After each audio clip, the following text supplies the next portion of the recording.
This Week in Virology, the podcast about viruses, the kind that make you sick.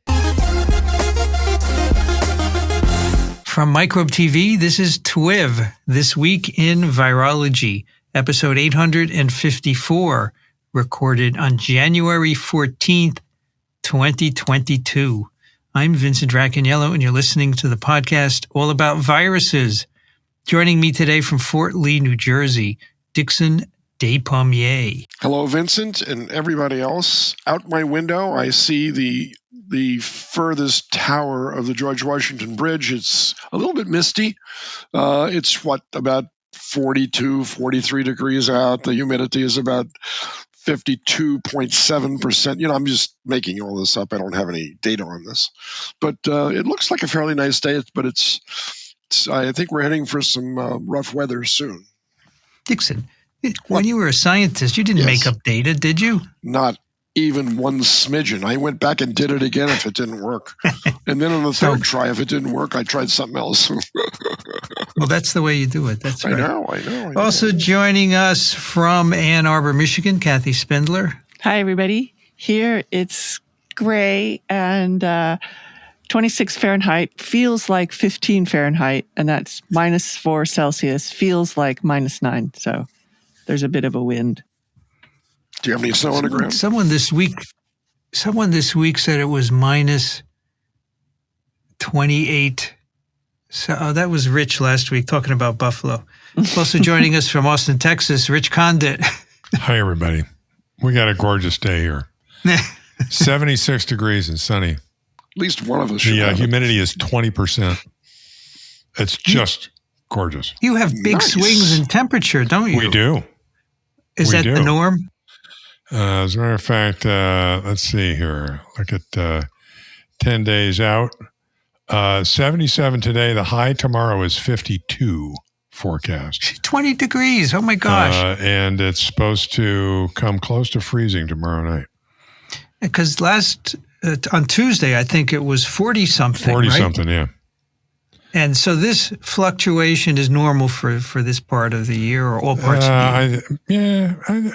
It's pretty normal. It can be a little crazy this time of year. Right. If I just read down the next few days, read the highs, 52, 61, 64, 73, 72, 52, 51. Yeah, it swings around. That's why Austin is weird. It's one of many reasons why Austin is weird. And you're in the good part. And so now we swing back to the East Coast. Joining us from Madison, New Jersey, Brian Barker. Hi, it's great to be here. And I was very impressed with Dixon's data that he was making up because I have exactly 42 Fahrenheit. Get out! Or 6 Celsius, and it is also pretty sunny here. I have no idea what it is, but I think it was nice when I came before, but I cannot confirm it. It's one of those things. I can neither deny, confirm nor deny. That's right. It's sunny. But if it's sunny in Madison, it's probably sunny here. Right. Now I will have Kathy do the PSAs for the American Society for Virology. Okay, so this year the abstract deadline is a month later than usual. It's March 1st. And so the travel award applications are due March 3rd, except for the global scholars, and they're still due earlier, so they're due February 1st. Global scholars can apply either to get a registration award if they want to attend virtually, or they can apply for a travel award if they want to travel to the meeting. So the important thing is if you're going to apply for one of these travel awards, you need to be a member if you're either a student or a postdoc. If you're a global scholar, you don't have to be a member. And if you're a teacher of undergraduate virology, and we also offer travel awards to those people, you don't have to be a member. So some of you need to work on your membership. In fact, all membership renewals were due January 1st, but we'll accept them up until the time when your abstracts are due, but it's much better if you can do them now. And you don't have to register before you submit an abstract. So registration, the early bird deadline is in May, and So there's plenty of time to register. But the thing to think about is becoming a member and applying for your travel awards. Hey, Kathy, what's a global scholar? So Global Scholar originally started out as the Latin American Scholars Awards. And then a couple years ago, we broadened it. And so it's basically people from, what were those initials? LMIC. Okay. Primarily low and middle income countries who wouldn't maybe ordinarily have the means to come to the ASV meeting. Got it. So to go to the meeting, you do have to be a member, right? No, you can register and pay more. You pay more, that's right, yes. You pay more. So usually it's set up such that it's cheaper to pay for a membership and pay for your registration than it is to attend as a non-member. Yeah. Okay. But people don't always figure that out. That's great. That's great. That's a great idea because we want you to be a member, right? Yep. You get all the mailings, you get all the benefits, which include things like some discounts for submitting papers to journals. Also, if you're a member, you can apply for the childcare grants that we have. We haven't started talking about those yet, but that's for another week. Yeah. And if you're a member, you indirectly support Microbe TV because ASV supports Microbe TV. That's correct. I just want to mention that this is a factoid that blew me away. Daniel was here yesterday for his weekly update. He's going to Ghana next week, to take care of some people for, which he does. He likes to do that, and he's been inhibited from doing it to go into various countries and just giving free medical care, which is great. So to go to Ghana, he has to do a PCR test within 72 hours of leaving. And then when he gets there, as soon as he puts his foot on the ground, he has to do another one. And if he's positive, then he's quarantined for 2 weeks in Ghana. And then when he leaves, he has to take one. And if he's positive, he's stuck another 2 weeks. And then he said, if you don't wear a face mask, you go to jail for 4 years. Whoa. How long is he going to be there? Hopefully only 2 weeks. Yeah, well, that's not the 4 point. years. I mean, he's only there for 2 weeks. But I just want our listeners, and I think most of our listeners are good, do the right thing. I mean, you're lucky to live here. And that's true. Don't abuse it. Wear a face mask, get vaccinated. So I just got back from Trader Joe's a couple hours ago. We are now in the highest stage 5 in Austin with a record 7-day running average of hospitalizations. Okay, so it's as bad, it's worse actually than it's ever been in terms of the load of virus out there. And in Trader Joe's, I would say the masking was about 75%. So, Rich, would you say how many good? of those hospitalizations? No, I don't think that's good. I think it ought to be 100%. Well, maybe, but how many of the hospitalizations were actually vaccinated people? I don't know exactly, but you it's can find that out. I'm sure it's the usual deal. That would be zero. Where it's I don't think it's zero, but it's the running estimate from CDC or nationally. The estimates that I've seen is that your chances of hospitalization are on the order of 15 or 25 or 15 or 20 times higher if you're unvaccinated than if Correct. You're vaccinated. That is correct. And the vast majority of cases are in unvaccinated individuals. I was thinking about this morning. We're still in the country. We're still at of the eligible population, just over 60% fully vaccinated. So this is nuts. Yeah, I would say that the data that Dixon asked about is always something to put a second thought on, because what I would actually love to hear for an answer is 100% of the people were vaccinated who were in the hospital, because that might tell us that 100% of people in general were vaccinated. Yeah. And since we're not there. No, you're not there. The data are a little deceiving. So I remember us on another show saying there are 100 million people out there that haven't been vaccinated yet. That's 1/3 of the country haven't been vaccinated. So at the rate that this infection is spreading through the population, 700,000 people a day, how long will it take for everybody in this country to become fully infected? And the answer is maybe around July. Yeah, but it's not going to continue at this rate. Well, in some areas it might. No. It's starting to bend over already here in Austin. There are always peaks and valleys, Dixon. You know that. So I do, we're going to go down, and then it's going to take more time. Yeah. Kathy, you were going to say something. Yes. I was going to bring us back to the ASV. We didn't talk at all about where you go for that information. And you can just go to asv.org/ASV2022, and that'll get you to the meeting site. If you have trouble finding your way around on the ASV website, which remarkably some people do, but anyway, if you do and you can't find what we've talked about, just email me and I'll help you find it. So what I meant to ask Rich is 75% masking in Trader Joe's. Is that the highest you've seen, or is it not? No, I've seen it higher than that. Okay. There seemed to me fewer people masked now than I have seen before. I've seen it lower, of course, as well. A lot of it depends on what's going on. I'm just looking at the update today, and the hospitalizations are up again today in Austin. Right. So you're not at the end of that hockey stick yet. Nope. And New York City is overwhelmed right now also. Yep. And by the way, New Jersey is overwhelmed right now. So it's rearing its ugly little head. Actually, in response, hang on, to your inquiry, Dixon, about them's what didn't or won't. No, the wrong link. Dashboard. Dang. Let me do that. Hang on. Pardon me. The worst thing you can do as an instructor in college is to do math on the board in front of the class. You'll always get it wrong. Okay, here we go.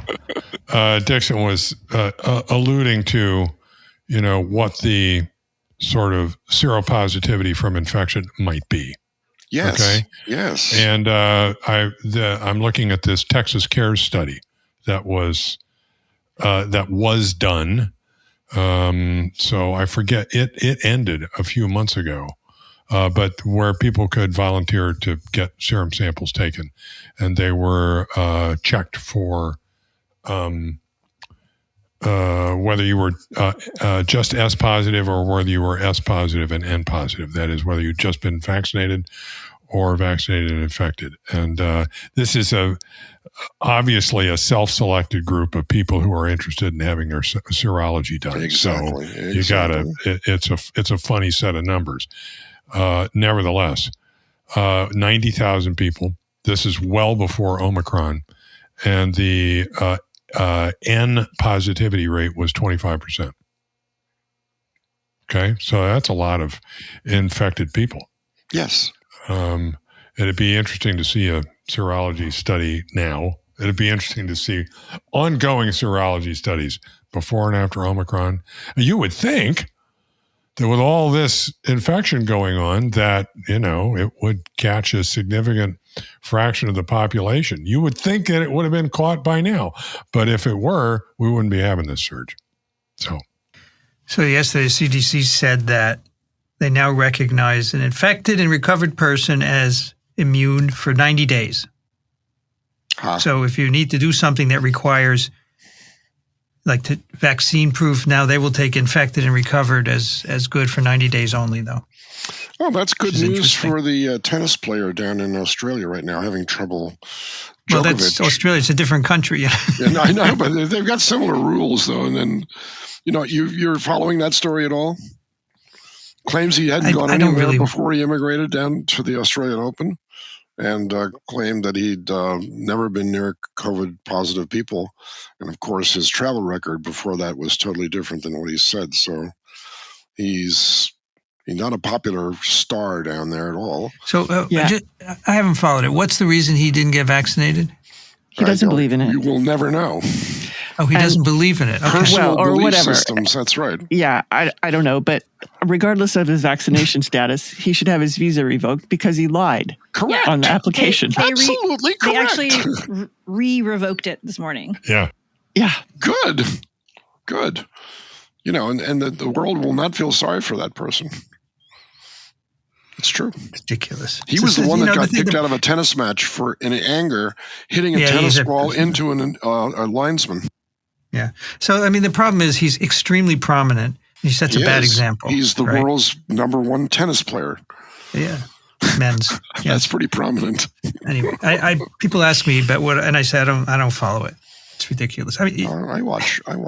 All of this that's going on is because of unvaccinated people in the U.S. anyway. Other countries, it's not their fault. You could say that. But if we had 90% of the U.S. vaccinated, we wouldn't be worrying about any of these outbreaks. You're absolutely right.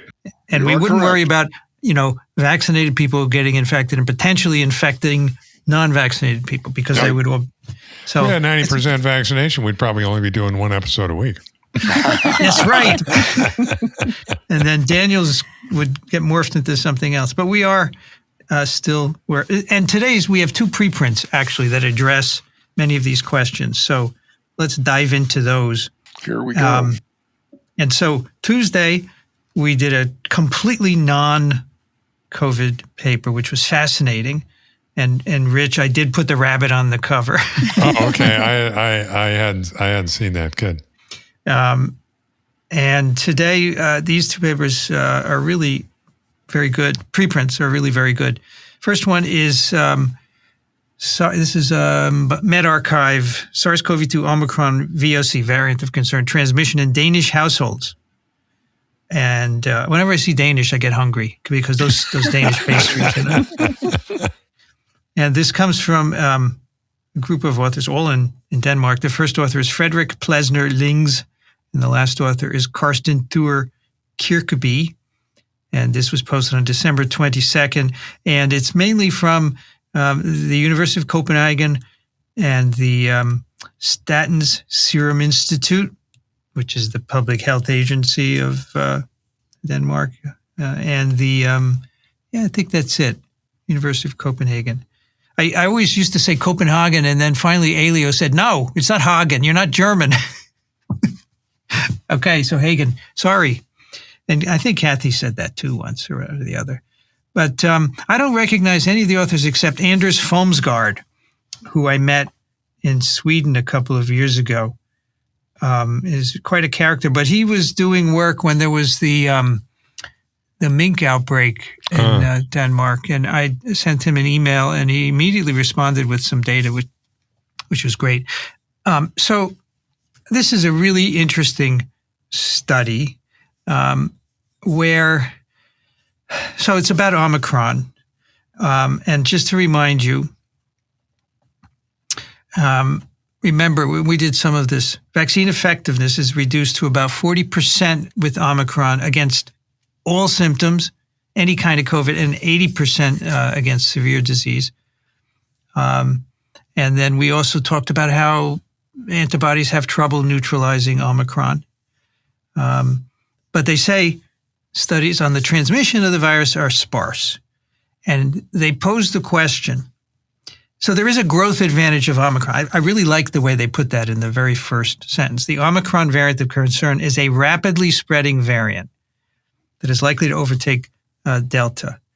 And so they say, we would like to know whether this growth advantage is because of immune evasion or an increased inherent transmissibility for the variant, or both. So I like that they're putting both there. And that's also what Ron Fouché told us months ago, that the growth advantage of any variant can be immune evasion, could be inherent transmissibility. He said for influenza, it's typically immune evasion. Let's be clear on the use of the word growth, because I immediately am seeing virus growing in culture. You're talking about the rate of spread. That's right, in a population. Okay. In a population. Yeah, and most of this is specifically looking at secondary attack rate. So how many people in your household become positive after one positive individual in the household. Right, so it's SAR, secondary attack rate, is a surrogate for looking at this. It's the best you can do because you have captive people, right? Presumably, it could be a household, which is what they did in this study, but it could also be in an institutional setting where you can get people who are together for a certain period of time. Yeah, it's the closest you can get to ferrets in the same cage or neighboring cages. Exactly. You can't infect people and keep them in the same room, at least with this virus. For the other virus, with rhinoviruses. Actually, do you remember a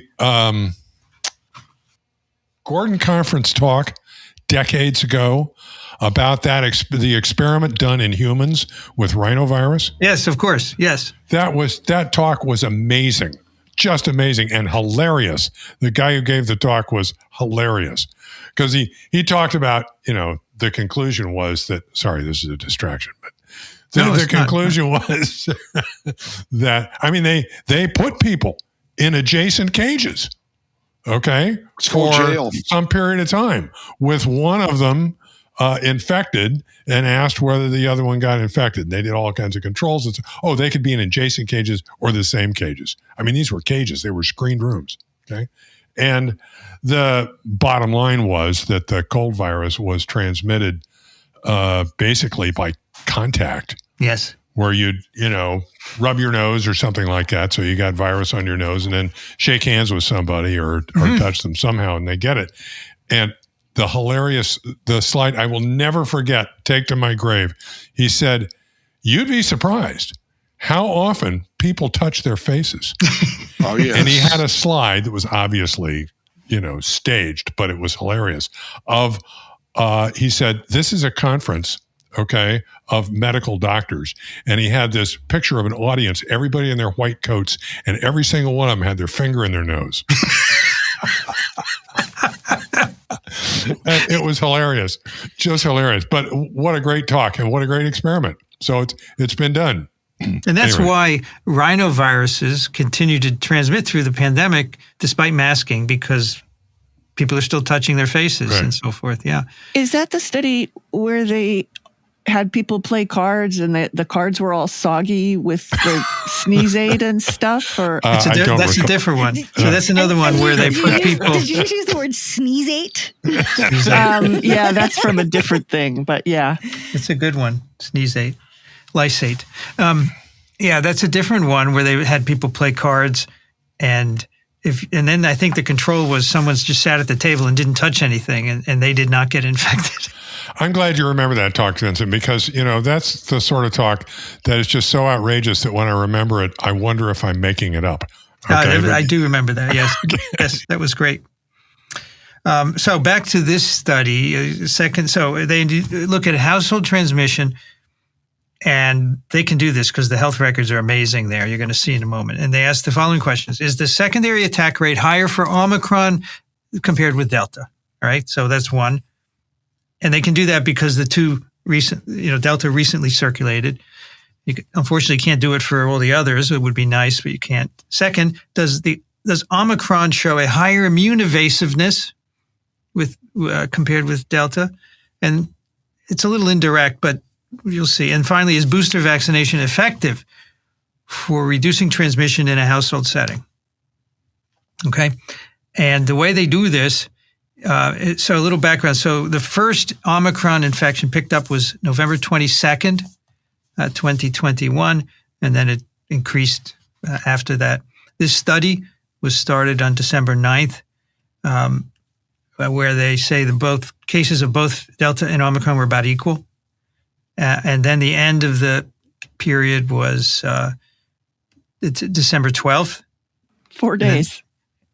4 days. And then they followed up potential secondary cases until December 19th. They got their last test results on the 21st. Yeah, so what amazes me in looking at this is actually how quickly this can be done. Yes. Okay. The study itself just takes, or the period that they're looking about just takes a week. And the data are all there, as I'm sure. The data are there. So they use the Danish register data. Everybody in Denmark has a unique identification number. And so they can be traced between different administrative registers, right? And so they could get individual level information, home address, all antigen and RT-PCR tests from the Danish microbiology database, and records in the Danish vaccination register. So they have a single ID that goes across all of these registers, and they could say, but one person did. This would not go over big in the U.S. And didn't I read that they have to be accessed from a certain server, and they still don't know who the individuals are. They just have the data. No, it's quite secure. Yeah. Well, they do quite have anonymous. They do have their home addresses, right? Yeah. And in fact, that's how they define a household, based on a residential address. And they include households with 2 to 6 members to exclude care facilities and places where a lot of people are at the same address, right? And they do have another number of other things to make sure that the data are correct. So then, say they define a primary case, because that's what secondary attack rate is based on. You have to have a primary case. The first individual within a household to test positive by RT-PCR within this study period. And then they looked at all the tests of the other household members in this study period. And then a secondary positive is either positive by antigen or RT-PCR. And the study period was about a week, right? 4 days. 4 days. 4 days. And it has to be, right? Because in order for it to, you have to keep it short in order for it to be confidently a contact. Infection. Exactly. Because people are going out and they could be infected elsewhere, right? Yeah. They tried to control for that as much as they can, but it is a limitation of doing this sort of thing. I want to comment on how they define their secondary case by positive PCR or the positive antigen test. And then they actually say that later that they tested their data just by using the positive PCR results, and they got basically the same thing. Yeah. And for anybody who's wondering, in the discussion of this, they mentioned that this way of measuring primary cases does not necessarily allow them to say this was definitely the first person who was positive, but they point out that this would not matter for some of the variants. They don't have a reason to think that would differ from, say, Delta to Omicron or between some of their groups. So if you're hearing us describe this and thinking, oh, but how do they know that that's really the first case? They don't, and they address that correctly. I think they specified that the first case had to be separated from subsequent cases by 24 hours or something like that. They couldn't be at the same time. So that increased their confidence that it was a primary case. Yeah, so if 2 individuals test positive on the same day, they were excluded. The household is excluded. So then they came up with households that you're either an Omicron or a Delta household. We're an Omicron family. Sounds like a Greek society. Oh, yes, that's right. What is it called? Greek life, yeah. Greek life, that's right. And then they classified the participants or the individuals. They're not participants. They have no idea they were doing this, right? By vaccination status. We have unvaccinated. We have fully vaccinated. And then they had different vaccines and 1 or 2 doses, et cetera. Then they had booster vaccinated, right? So unvaccinated, fully, and booster, 3 different groups. And the vast majority of these were Pfizer, as I recall. Yes, 85% Pfizer. Yeah. 14% Spikevax, 1% Janssen, 0% AstraZeneca. Yeah, because the criteria for Janssen vaccination were squishy because Janssen's a 1-dose vaccine, blah, blah, blah. But it was only 1% of the total anyway. I think the fact that it was 0% AstraZeneca doesn't mean that there were 0 individuals. That's right. It's just statistically came out to 0%. Because they say approximately 0%. So yeah, there probably were some, but they're very low. Do we know what the overall vaccination rate for Denmark is? It's over 80%. Over 80%. I looked that up. It's like 84%. I would imagine. All right. So then the secondary attack rate, they define within households as the proportion of potential secondary cases within the same household that tested positive between 1 and 7 days following the test of the primary case. So it's 1 to 7 days, right? That's their definition. Now, so what do they find? Wait, I was just going to comment because they also talk about adjusted odds ratios in some of their data, and they don't exactly define it as nicely and clearly as they do the other things. But in the table where they first talk about it, and maybe we can review it then too, but the odds ratio estimates are for the effect of living in a household infected with Omicron relative to the Delta variant. Mm-hmm. So that's what they're measuring as their ratio, one to the other. And that's really important, because when we sometimes hear people talk about, is Omicron very transmissible? Is Omicron doing this or that or the other thing? It's important to think about what you are comparing Omicron to. Are we saying, is Omicron more transmissible than the original virus, or more transmissible than Delta, which itself may be different than the original virus, or something like that? And so when you're calculating an odds ratio, you're always calculating sort of two things in comparison to one another. You know, what is my likelihood compared to someone else's? And so this is very specifically the odds ratio of attack or secondary attack rate with Omicron compared to Delta. Yes. Not compared to the original. And the beauty of this is that they did it in the same study, as opposed to South Africa. They have Omicron data and then they compare it to historical data, which were not gathered at the same time. So these infections happened at the same time, right? We had this transition period from Delta to Omicron. So you had households that were one or the other. So it's a perfect scenario for doing this, I think. Back to Dixon's question, because this is important. I looked it up. According to the New York Times tracking site, in Denmark, 81% of the population is fully vaccinated, and 56% of the population is boosted. So a lot of this is breakthrough infections from vaccinated people? We'll see. Yeah. I mean, they're scoring the difference. They're scoring. They're scoring infections. They're scoring whether or not you, among those who are infected, whether or not you were vaccinated. Okay. Right. So yes, a lot of the things they're scoring are. This is the B word, right?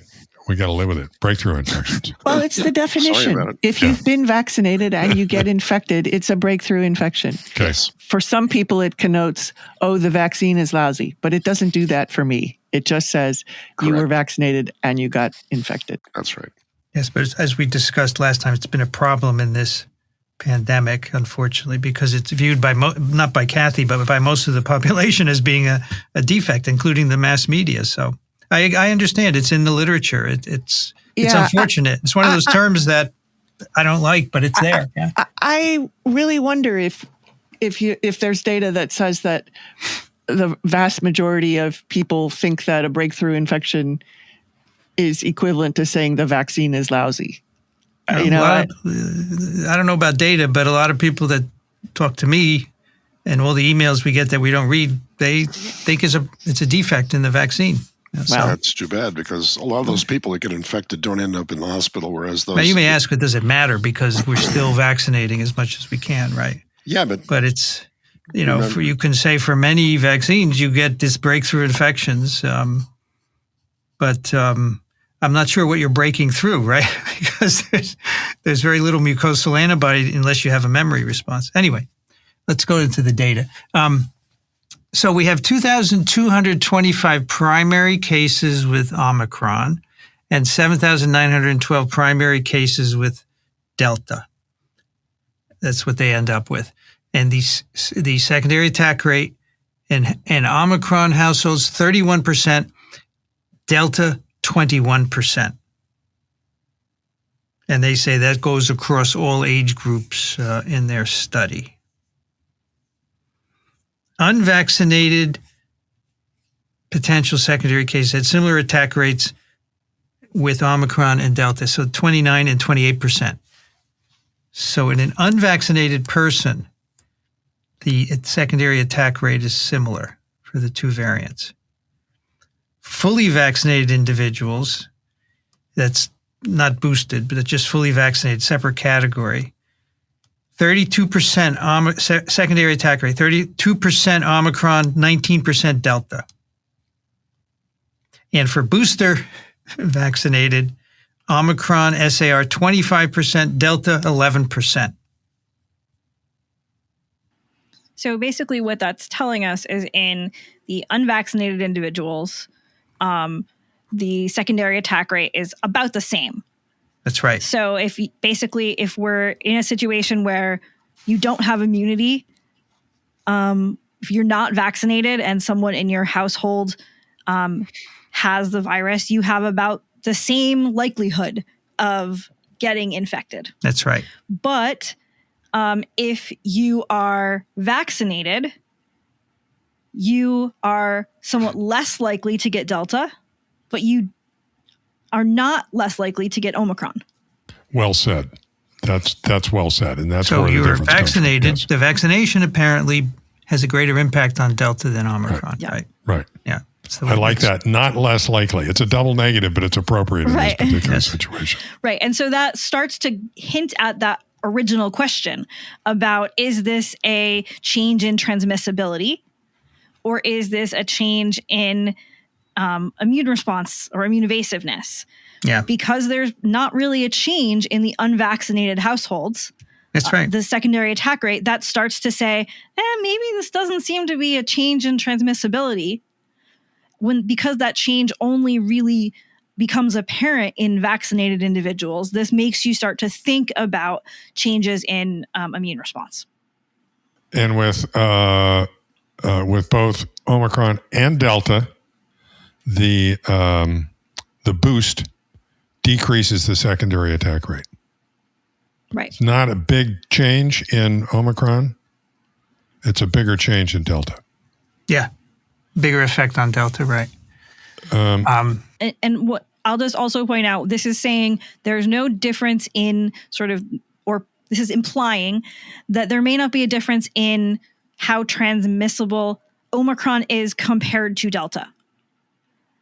Not counting immune things, just in sort of that basic transmissibility. Right. This doesn't tell you whether either of them is more or less transmissible than the original strain. That's right. That's just compared to each other, yeah. And so some of the other studies that talk about, these are such transmissible variants, might still be in agreement with this because they might be comparing with the original strain, whereas here we're comparing specifically Omicron versus Delta.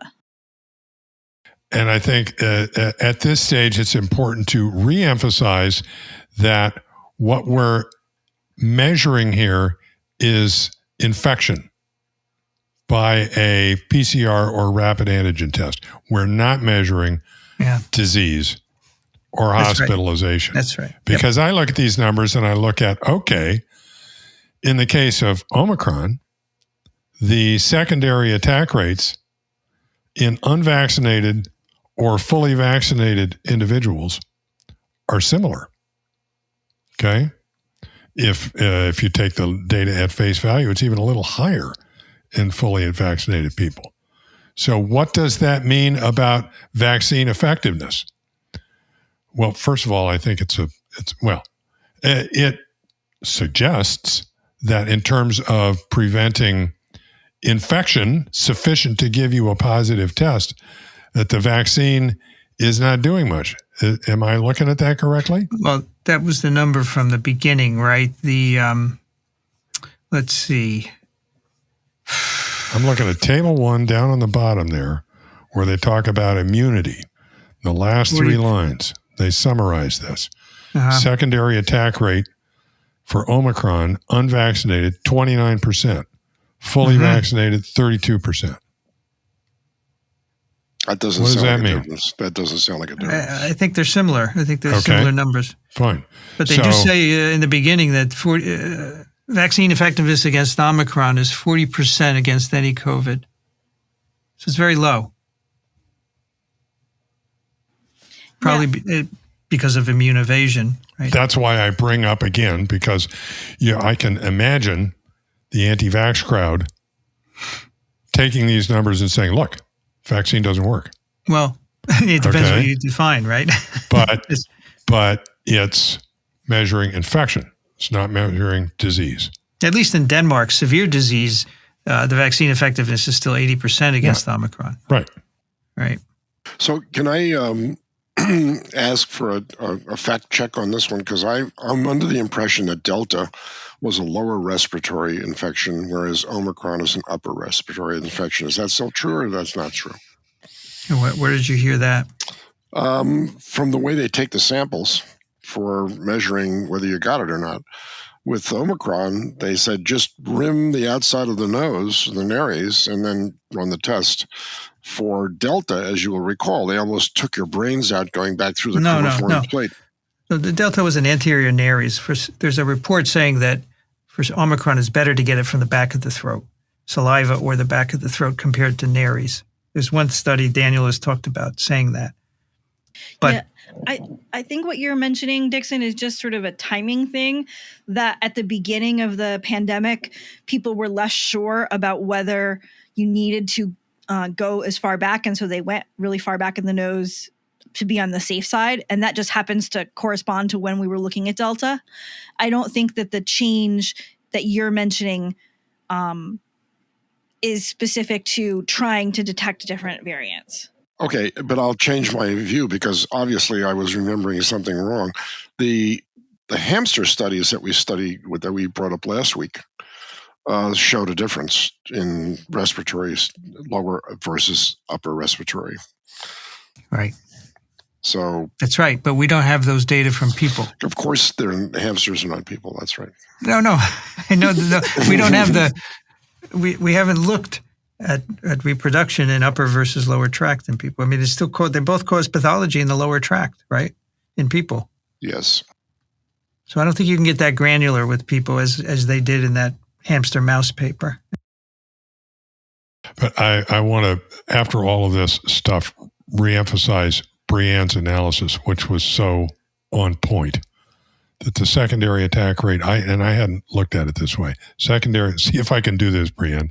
Secondary attack rate for comparing the two viruses in unvaccinated people is similar, suggesting that there's no fundamental difference in transmissibility. But you get a difference. It's the secondary attack rate in Omicron is higher than in Delta if you look at vaccinated people, indicating that the difference in overall secondary attack rates has to do with your immune status. Mm-hmm. Exactly. And that's the point of the paper, actually. Yeah.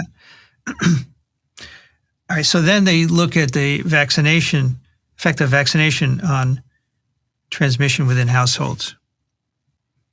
So households with Delta. Now we're looking at odds ratios. Odds ratio of infection was 2.31 for unvaccinated individuals, 0.38 for booster vaccinated individuals when compared to fully vaccinated potential secondary cases. All right, so unvaccinated 2.31, this is the odds ratio of Delta households, 2.31 unvaccinated, 0.38 for booster vaccinated, both compared to fully vaccinated potential secondary cases. So obviously you have a higher odds ratio if you're unvaccinated, right? Which makes sense. And just for people who don't spend a lot of time thinking about odds ratios, you can think of this as in the unvaccinated individuals, in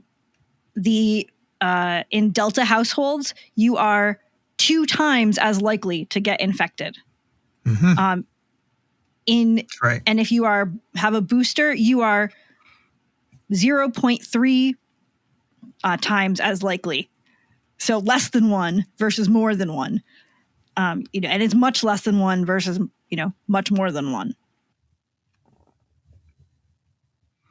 Now for Omicron households, the OR for infection for unvaccinated individuals is 1 and 0.54 for booster vaccinated individuals. So once again, if you're an Omicron household and there's a primary contact, whether you're vaccinated or not, there's a similar likelihood that you'll get infected. If you're boosted, the probability goes down by a factor of 2, goes down to half. Right. Exactly right. An unvaccinated primary case was associated with an odds ratio of 1.4 for potential secondary cases compared to fully vaccinated primary cases, while a booster vaccinated primary case was associated with a decreased odds ratio of 0.72. And that's combining all households. Yeah. That's right. Combining all households. Yep. Right. So in the first set of data that we talked about before, we were comparing Omicron v Delta. Here we're comparing unvaccinated versus vaccinated, or booster vaccinated versus vaccinated. So it's sort of different in terms of who's a denominator, who's in the fraction, and when we're comparing these numbers. So Rich was sort of we were making the comments about, vaccine effectiveness here. And I think these data are probably better suited to some of that vaccine effectiveness. Okay, then they did the difference in transmission between Omicron and Delta households with the same vaccine status. So unvaccinated individuals, odds ratio of 1.17 for Omicron households compared to Delta. So again, similar risks, right, for secondary infection.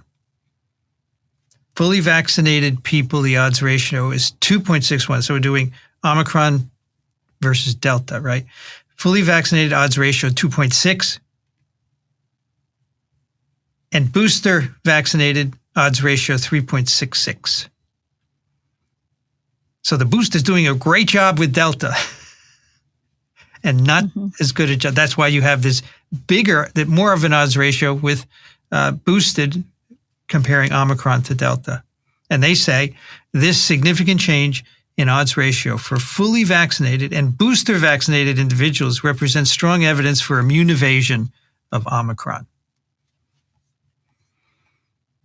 Okay, that's the value of being able to do this when the two are circulating at the same time. So I hadn't looked at it this way before, but basically table 1 are the raw data, and tables 2 and 3 are kind of swapping around the denominators to make comparisons easier and expressing it in odds ratios. Yeah. And one other point that they make elsewhere in the paper, and this really just gets at very similar things to what Vincent was pointing out, is that sort of there's this big importance of looking in the same populations, because they talk a little bit about things like difference in time since people got a vaccine, or difference in time since people got boosted, because they try to do some analysis on age groups. And they say, well, we see some stuff, but we can't tell if that's actually because the age groups got their vaccines at different times or because it has something to do with the age.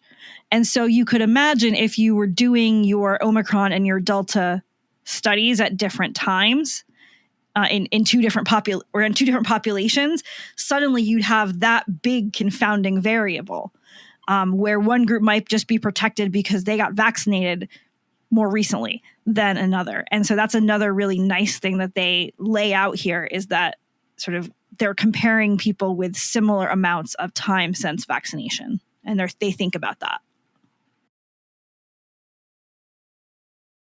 Now, the last thing they do is probably, when we do the second paper, you'll see probably doesn't mean so much, but they looked at the CT, the cycle threshold values of the primary cases comparing Delta and Omicron.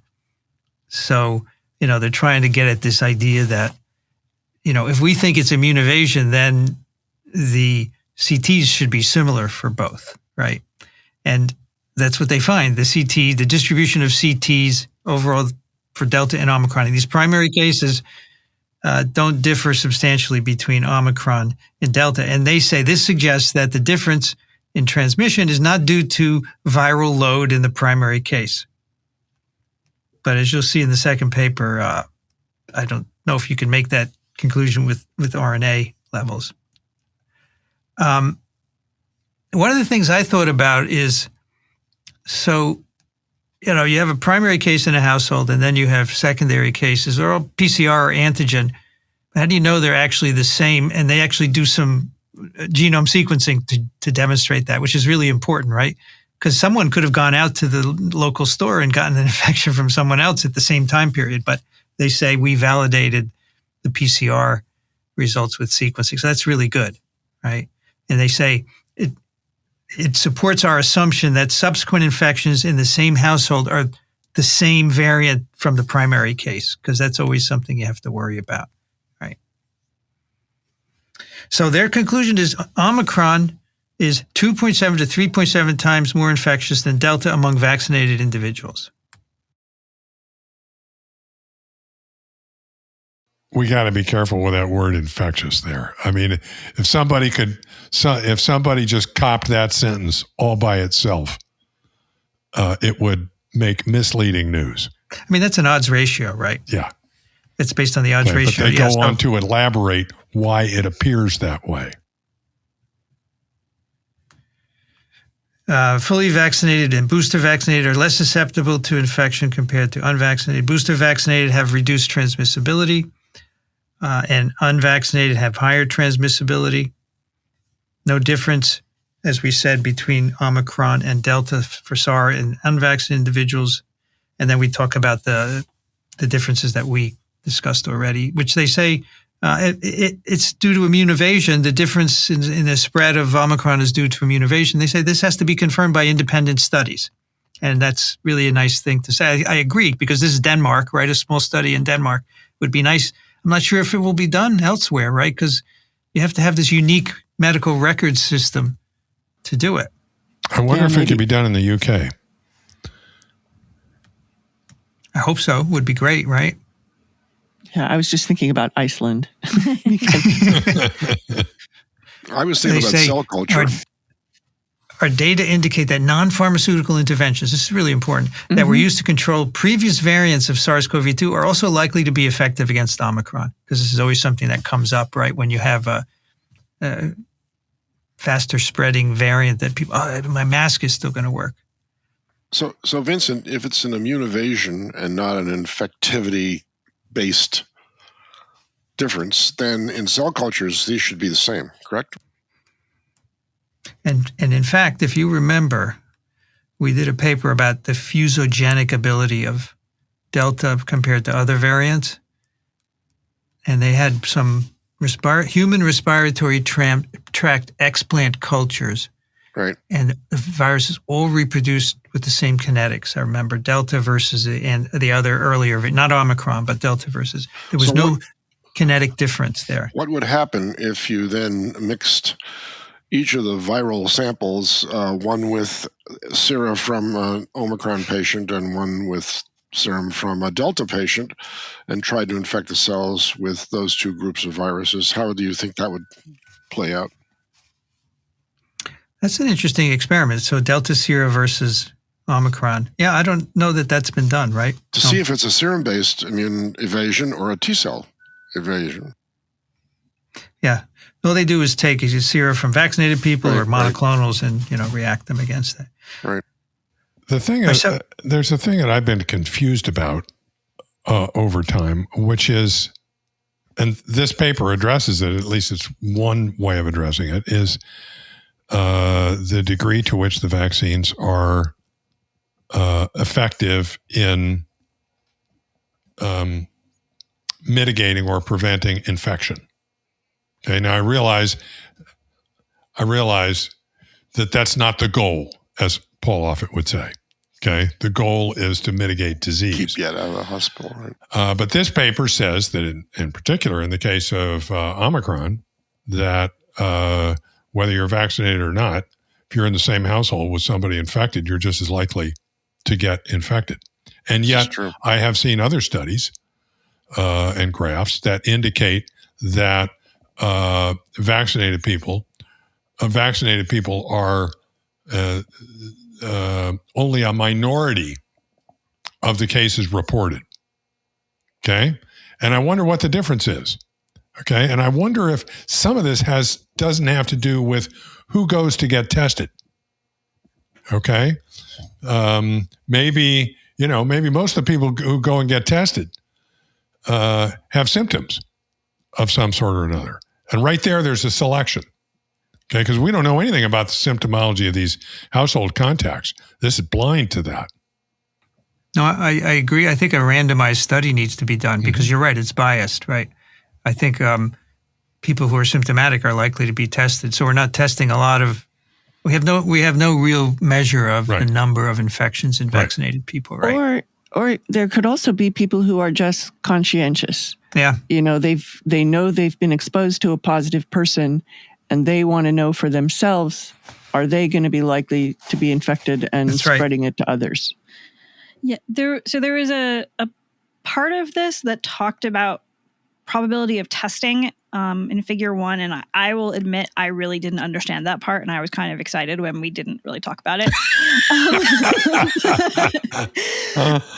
But probably because I didn't understand it, then I skipped it over. But they do talk about that, and the reason why the point that I would make that I can kind of say something about is when I think about Rich's comment about transmission, I think about, well, you know, one place you could get transmission is in the household if you have another member of your household who's sick. Another place could be at work or at, the grocery store or in school or something like that. And so this is also sort of relies on thinking about how frequently is the transmission happening in your house, where you're around people maybe for more hours than you might be in some of these other places. And they do, in their table 1, actually look at the secondary attack rate between households of different sizes. And they don't tell us statistically if things are different, but I can note, for example, with Omicron, it's 42% in a household size of 2, specific attack rate, and 19% in a household size of 6. So you might imagine that, you know, you're contacting each individual less frequently if there are more of you in your household. And so something about, you know, how frequently you're around someone, either in the household or outside the household, might be playing a role here, making a confounding factor, Rich. Yeah, this is a good point. In particular, I mean, if generally your chances of having significant contact with somebody are probably maximal if you're in the same household, compared to all the other situations where you could possibly acquire an infection. Good point. I just I want to make just 2 more points here. One is that they say, okay, and I think this point is going to be somewhat addressed in the second paper. Although they show that the boosters did give some protection against household transmission, it's reduced. And so they say vaccination is less likely to be sufficient to curb transmission within a population. They suspect that. And therefore, they also say, we don't know how long the booster response will be protective. So they say current vaccines are unlikely to mitigate spread of Omicron to the extent that has been achieved for previous variants. We therefore suggest that adapted or improved vaccines may be necessary for Omicron. But I would say spread itself is not so important. It's really severe disease, right? And if everyone's vaccinated or most people are vaccinated, then that's not a concern. So, but whether or not this effect on transmission is correct, we'll see in the next paper. I really like this sentence in their section on caveats.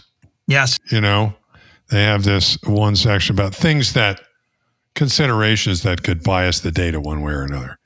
They say there are likely underlying behavioral drivers for an individual being unvaccinated, which are likely to confound other risky behaviors that might be expected to increase both transmission and susceptibility to infection. For example, poor use of face masks, reduced attention to hygiene. Yes, it's true, right? Well said. Very good. Also, they point out that recently self-testing kits have been available, but these are not registered in the national databases. So that could make a difference. And I just got a notice on my phone that this week you can get your free test kits from the U.S. government. You can order them and it will take 7 to 12 days to get them. Everybody's going to be testing. I don't know, but those results won't go into any database. Yeah, it's going to... Sorry, Kathy, go ahead. No, I was just going to say this thing about the self-testing, they rationalize is that it's not going to be different between Delta and Omicron. Yeah, they do say that, yeah. We believe this bias will impact both Delta and Omicron. So some of those tests, and I'm not thinking about ones that are coming from the federal government, but I know, for example, the New Jersey tests that we can get for free from New Jersey do go into our state public health database. How do you get a free New Jersey kit, Brianne? There is a website. There's a website. You can get a free New Jersey kit. They also have some testing centers. They all go together, but it reports to the local county. I can send you the link to get a free New Jersey kit sent to your house. What I will tell you is that it takes a tremendous amount of spit. It's okay. I was impressed, and then I actually had to look up what volume that tube was holding, and I would have estimated far more than 2 mils. Dear. No, it's okay. Yeah. My wife ordered a boatload of because our spit tests are about. The tube is about 1.5 inches high, and it's less than 1/4 of an inch in diameter, and you only have to fill it half full. I'm guessing it's like at most 300 or 400 microliters. I actually looked up the tube. Yeah. Wow. Remember, the saliva test was invented at Rutgers, so that they whatever they came up with as an original number, that's probably what New Jersey would stick with. So, Brianne, how does New Jersey collect the data on your home test? So you get it from New Jersey, and there's a QR code on it, and you basically have to put in information about your county. Or if you go, then it's counted in the county that you go to. I live right on the border between 2 counties, and there's a free site that does this really well, just over the border. So you have to be a responsible citizen and do the report yourself. If you get the test, it's a PCR test. So you do it and send it in, and they give you the data back. And so it automatically. So you send them spit. Yep. Right. Okay. Right. Send us your spit. Exactly. And how quick is it? And your pour. I did the one that I did. I went to the place and spit in my car and turned my spit in. And I did that on You mean you spit in the tube in your car? Yes. Some of it got in the tube at least. Yes, that's actually more accurate. And I did that on a Thursday, and I got the email with my data on a Saturday night. Okay. About that. So ours are a little bit faster, but our company is in town. So it's the same spit test whether you go in your car or you go at 6 or 8 sites around the university. And if you spit in the morning, you're going to get your result the next day in the late afternoon, which is longer than it was a year ago, for instance.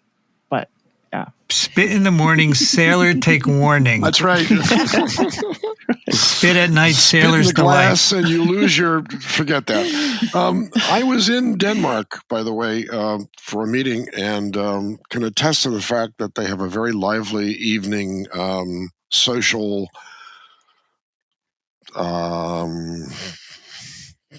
What would you say? The people between the ages of, let's say, 16 and 42, you can find them in lots of different clubs and lots of different outdoor bars and things like this. So knowing that about that country, and that's a tradition, you can well imagine how this infection will spread if you have a larger family where the age groups are such that at least some of them can make it to the bars, and then they come back and, like it was implied in their caveat section, they may be less than fully responsible for worrying about anybody else's well-being as long as they get their Carlsberg and things like this. So, I was there in 2019, and I went to dinner with a bunch of graduate students, and they said it's the best country in the world to live in, and they were all from different countries. Exactly. Except you have to get used to getting dark at noon at some times. Well, and that's why they're out late at night. Dixon. Well, I was going to say, then you can go to the bars earlier. All right, so now we have another medRxiv preprint, and I think this is one of the more important papers of the pandemic. I hope it's published. Infectious viral load in unvaccinated and vaccinated patients infected with SARS-CoV-2 wild type, Delta, and Omicron. comes from a group of people in Switzerland, University of Geneva and Geneva University Hospital. We have three corresponding authors, right? Benjamin Meyer, Isabella Eckerle, and Pauline Vetter. First author is Olha Puhak. So I just think this paper is put forth the background and what they want to do so beautifully. First sentence. Go ahead. Go ahead. No. No, I was just going to say, I agree. The whole background, introduction, everything is just really well laid out. I agree. So viral load, VL, is one determinant of secondary transmission. We just talked about secondary attack rate, right? Viral load is one determinant. I think you're getting that picture, right? Because other things are important as well. Variants, Alpha and Delta, their emergence was ascribed at least partly to higher viral load. But they say as the RNA viral load is only a weak proxy for infectiousness, we need studies of virus in cell culture. And we've been saying this for years, way back to the Zika outbreak, right? RNA viral load is only a weak proxy for infectiousness. And so this is what they're going to do in this paper, is to get around that. And two key parameters when you look at viral load, so genome copies by cycle threshold or infectious virus, which you have to do in cell culture in the laboratory. And they say viral load can serve as a proxy for transmission with so you assume higher viral load has a greater risk for onward transmission, right? Makes sense. May not be the only, again, it's not the only determinant of forward movement or forward transmission, but it's one of them. So they say viral load can serve as a proxy for transmission. And they do a nice job of summarizing previous studies. In several studies, higher viral load expressed as RNA were associated with an increased secondary transmission in household settings. And they summarize shedding in the upper tract starts on average 2 days before the onset of symptoms and declines up to 8 days after the onset of symptoms.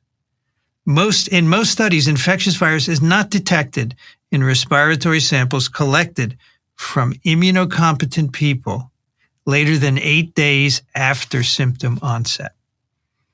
Of course, if you don't have symptoms, then you don't know, right? Because you don't know when you're shedding or not, unless you want to do a test every day. Moreover, the detection of RNA doesn't correlate with infectiousness in animal models. But the success of virus isolation in cell culture is a proxy for detection of infectious virus. So in other words, you just say, okay, take a nasal swab and put it in cells in culture and ask if I get an infection or not. It's a qualitative answer, right? Yes or no. Are the cells infected or not? And they say, this tells you whether there's infectious virus, but it doesn't quantify it. You don't know how much. It could be a little bit, it could be a lot. And so that's not enough. And that's one of the points they make in this paper, is that any assay where you're just saying yes or no infectivity isn't enough to tell you something about viral loads. And we've complained about that before. We have. I think one of the reasons I like this paper is that it embodies many of the things we have complained about. So I think it's good because we're not just making stuff up, right? So then these variants, they talk about the variants alpha, beta, gamma, delta, omicron. They harbor an apparent selection advantage and manage to replace other existing variants. I mean, I remember when the alpha variant first emerged, I had an aha moment where I said, this has got to be about fitness and displacement. And this is what they're saying. These variants have various changes in the genome that lead to either immune evasion and or higher transmissibility, which we've heard in the previous paper, right? And increased viral shedding could be a part of that, but there are other factors like environmental stability of the particle could also contribute to transmission. For the alpha, a 10-fold higher RNA viral load was observed compared to ancestral viruses. that was associated with an increase in virus isolation success, again, plus or minus. Delta also had a 10 to 15-fold higher viral RNA load, but we don't know much about Omicron, and that's where this study comes in now. Get some of those data on Omicron. They say, I like this very much, the effect of vaccination on infectious viral shedding and onward transmission from vaccinated patients remains controversial. That's perfectly summarized, right? And they say, Vincent, so far, everything that you've said is one of the things that I highlighted or underlined. We have like this perfect concordance as you're going through. It's great. I mean, most of it, unfortunately, I've highlighted a lot because it's all really good. And I thought, let me read theirs because they put it beautifully. Yeah.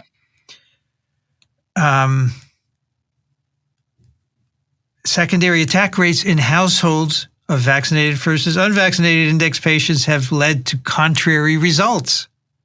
Yeah, you can get findings that say different things, except this last one we did, I think, is really solid because we said they had the Delta Omicron overlap. Some studies show a reduction of transmission in vaccinated cases. One study found no influence of vaccination. They say many factors control transmission, the behavior of the patients, their age, their comorbidities, the variant that's present, time after vaccination, the vaccine used, all of those can affect secondary attack rates. In other words, when you get studies that have different outcomes, it could be for some of these variables. So they say it is difficult to delineate the effect of vaccination on viral load from other factors in purely epidemiological studies. So that means you need to do some lab studies. And again, that's what Ron Fouché was saying. And then finally they say, and I want to see if Kathy highlighted this one, no study quantified infectious viral titers of different VOCs in upper respiratory tract samples of vaccinated and unvaccinated patients. That's on the next page. Did you highlight that one?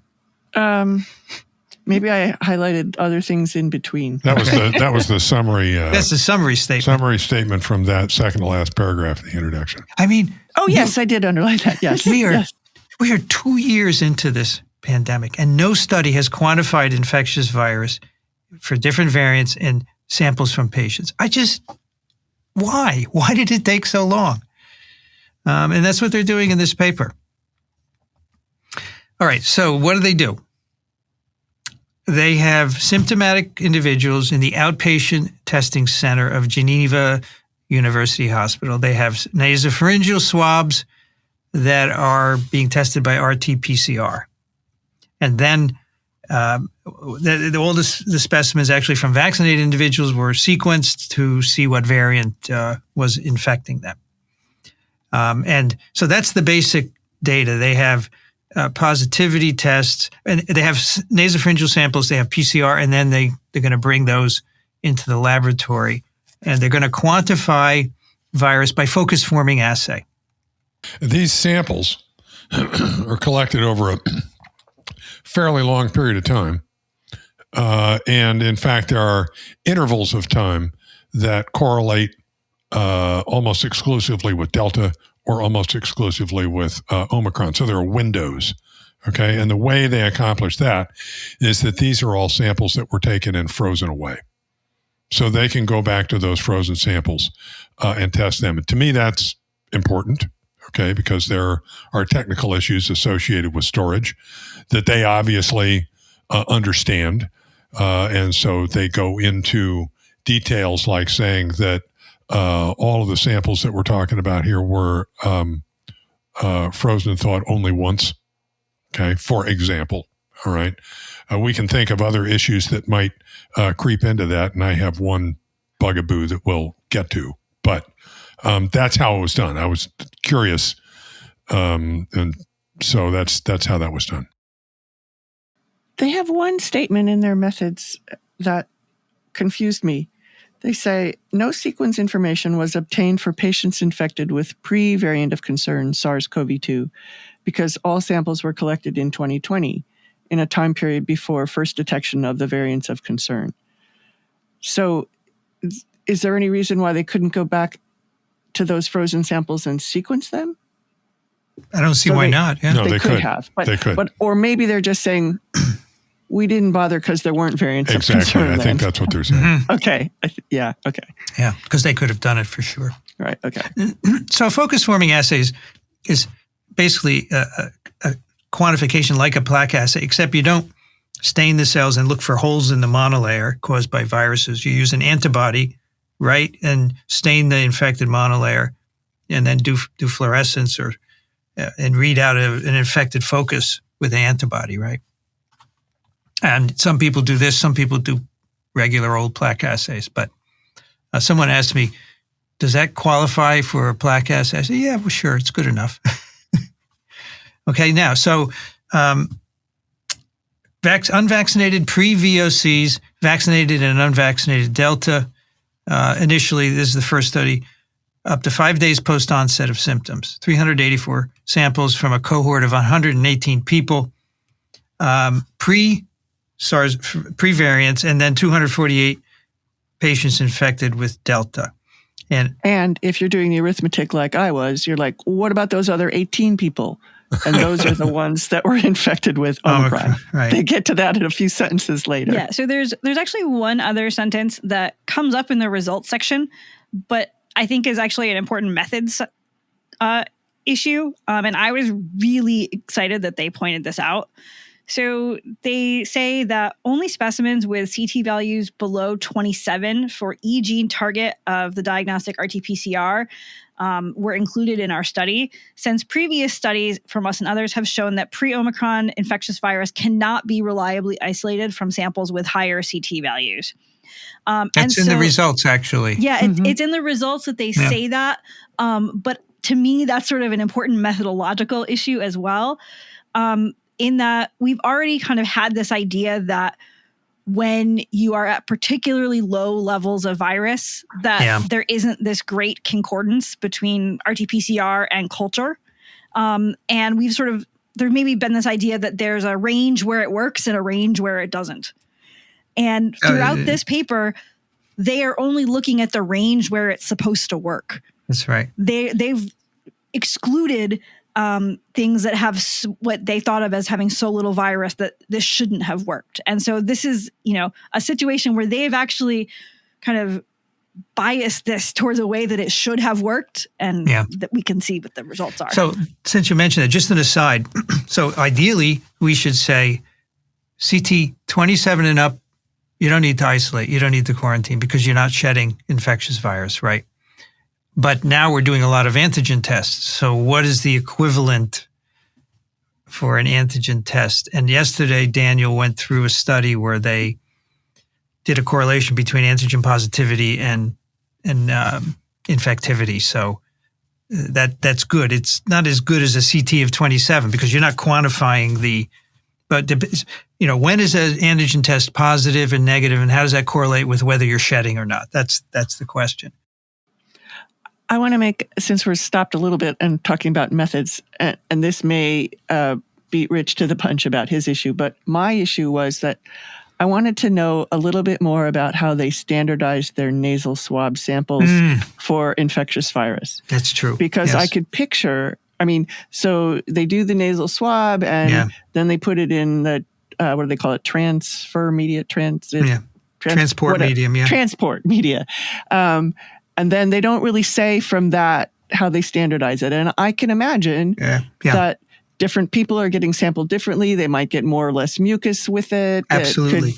I just wanted to know that. And so hopefully the reviewers of this preprint will ask for that. Oh, that's right. It's still a preprint. You could imagine. Listen to TWiV. You could imagine that they could do, say, PCR for a cellular gene or an mRNA and somehow use that to calibrate it, right? Mm-hmm. Well, the control that I've mentioned many times in the past for studies like this, and that I would like them to do, is to take probably a bunch of known negative samples and spike them with different known amounts of SARS-CoV-2, and go through the assay and see what they get out the other end. And that's basically an assay for limits of detection. and how much of input virus you recover from doing this. Okay, it gives me a better idea of how to relate these numbers to what's actually in your nose. Yes, agreed. All right, so the study, all right, so as Kathy said, 18 Omicron, none of the pre-variant patients were vaccinated because there weren't any vaccines. All patients had mild symptoms. Samples pre-VOC between April 7th and September 9th, 2020. Delta were from June 26th to December 4th, 2021. Omicron, December 14th to 17th. Small window there. 4 more days. 4 days again, I mean. Yeah. So they took these nasopharyngeal swabs and then did RT-PCR and focus forming assay. And as we just said, CTs below 27 were only included. Above 27, we don't see infectious virus reliably. It's not zero, but it's not reliably, right? And again, they point out virus isolation success, plus or minus, has been used as a correlate of infectious virus shedding, but lacks the ability to differentiate between high and low viral samples. It's really not useful, folks. So first question, is RNA genome copy a good proxy for infectious virus shedding? So they do correlation coefficients here. We observed a very low correlation between genome copies and infectious viral particles for pre-variant samples, while the samples from unvaccinated and vaccinated Delta showed slightly higher but still low correlation between RNA genome copies and infectious virus shedding. So for those who might be familiar with correlation coefficients, their highest R-squared value is 0.4. Usually you want something up around 0.9 to say that there's a correlation. So this is really bad. Let me show you this figure. For those of you watching, I can show you this. No, that's not, is that? No, hang on. Oh, no. I pushed the wrong button. Sorry. Just a minute. 5. There you go. So this is figure 2, relationship between RNA viral loads and infectious viral titers. So y-axis is genome copies per mil, and the x is the focus forming units per mil, both log 10 scales, right? And you do a linear regression analysis, and you can calculate, as Kathy said, the R-squared, which is very low. If there were a perfect correlation, there would be a line that basically bisects those two axes and goes through 0, 1-to-1 correlation. As you look at it, in particular, the first one, A, look at the points. They're scattered all over the place. Yep, okay. It's a cloud. Not surprising. So RNA can vary depending, for very many reasons, and that's why you can't do this. All right. So I'm back. Yeah. All right. That's part 1. So whenever you hear of obviously PCR is fine for diagnosing, but if you want to do biology experiments, you have to measure infectivity. And the next thing, is there a correlation between viral loads as determined by infectivity, patient age, and sex? None. No correlation between age and infectious viral load for all 3 groups, and also for male and female. No differences between infectious loads between male and female patients, pre-VOC or Delta, vaccinated or unvaccinated patients. Now, there is a difference in disease, severity between male and female, but that's not apparently correlated to viral load. All right, next, they compare genome copies and infectious viral loads pre-VOC and Delta from unvaccinated patients in the first 5 symptomatic days. So this is the beauty. They have a nice time course here, right? Pre-VOC samples had higher genome copies compared to Delta, but infectious virus was higher in Delta. This is figure 3A, which I should show. I'll show them all after we go through it. Conversely, infectious virus shedding was higher for Delta at days 3 to 5, but similar at days 0 to 2. but genome copies were largely stable until day 5 post-infection. So I think it's so counterintuitive, right? Yeah. So let's see here. This, I think, is this one. Yeah, these are beautiful, actually. Is this the right one? Figure 3. Yeah, it's figure 3. Here we go. And I have to push button number 5. So that's the right one, correct? Yep. And on the y-axis, we have genome copies per mil or focus forming units because they're comparing both. And then we have genome copies pre-VOC and Delta. So pre-VOC, these are all the patients. Every little circle is a patient. And the genome copies are slightly higher for pre-VOC versus Delta. These are obviously all unvaccinated because pre-VOC is unvaccinated as well. And then if you look at infectious virus, it's down on the right here. Pre-VOC slightly lower than Delta is higher in infectious virus. It's not a lot, but it gets 1 asterisk in significance. Okay, it's that. Wasn't it Delta where early on there was this one study that said there were 1,000 times or 10,000 times more RNA in people than previously, and everybody was freaking out? Oh, so what I don't know if this is the study you're thinking of, but the Provincetown study where they said Delta infected, vaccinated or not, you have the same PCR, CT, you have the same viral load. And that freaked out the CDC to make, go back to masking and so forth. And this shows you it doesn't matter. The RNA viral load doesn't mean anything. I don't know, but maybe yours is a different study. No, it was a different study, but it was, anyway, doesn't matter. Let's see, where was I? I lost my place. Okay, so that was figure 3, right? Right. Okay. I thought we did this, but the association of levels of infectious shedding with patient age and sex is highly debated. They didn't find any correlation, as we said, with infectiousness. However, there is increasing evidence of more severe outcomes in older male patients. So they said this could be a confounding issue in our studies. So they matched the patient. They matched 84 Delta patients with pre-VOC in regards to sex, age, and day post symptoms, and they got the same findings. Okay, so just to make sure that the sex effect didn't bias their outcomes here. All right, so what about vaccinated versus unvaccinated? Influence of vaccination on virus shedding. They compared genome copies of infectious virus in unvaccinated and vaccinated infected with Delta during 5 days. Overall, genome copies didn't differ between vaccinated and unvaccinated patients. And that's go ahead. But that's referring to figure 4A. Right. And if you look at figure 4A, they show that in the left-hand side, and they show it with 3 asterisks of significance. Yeah, I noticed the same thing, Kathy. So the text does not match the data in that figure. Yeah, vaccinated is higher, right? The vaccinated is lower. The unvaccinated is higher, the vaccinated is lower. You're both right. Yeah. So if the authors are listening or the reviewers are listening, they need to point out that discrepancy, I think. Yeah, that's true.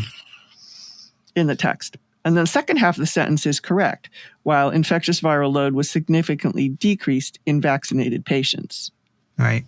And that's the right-hand port, the lower right-hand portion of that. All right, so let's get that up here. Is that the right one? Yes. All right, so there's the difference Kathy's pointed out. There is a difference, 3 asterisks, between genome copies unvaccinated versus vaccinated. And then infectious virus, there is less in the vaccinated versus the unvaccinated, right? Yes, and that gets 4 asterisks. That gets 4 asterisks. Asterisk being a measure of the significance. Okay. So there's something I just noticed about that one the infectious virus part of that. And that is that there are a significant number of samples in both the unvaccinated and the vaccinated where apparently they did not recover any infectious virus. Right. So that has me looking back at the methods and asking when they collected these samples. These are all people who came in symptomatic, right, and the samples were collected within 24 hours of that. So there's two possible interpretations of all of those samples where they didn't find infectious virus, one of which is that by the time these people reported in, even though they were PCR positive, they had cleared their infection sufficiently so that there was no virus that could be recovered. The other, it goes back to my control. Okay, what's the level of detection? Yeah. Okay. My guess is that both probably play in, but I really want them to do that control because the 0 is not the number that they should be reporting. They should be reporting less than some number. Exactly right.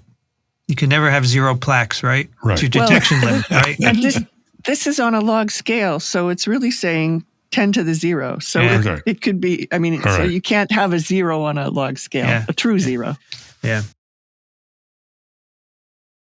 All right. So infectious virus titers substantially lower in vaccinated patients. Biggest effect 3 to 5 days. Still, at 5 days, we were able to detect virus in 7 of 13, 53.8% vaccinated, and 11 of 13, 84.6% unvaccinated patients. So that's 5 days post-infection. There's still infectious virus, although who knows if it's enough to transmit. We have no idea what you need to shed to be able to transmit.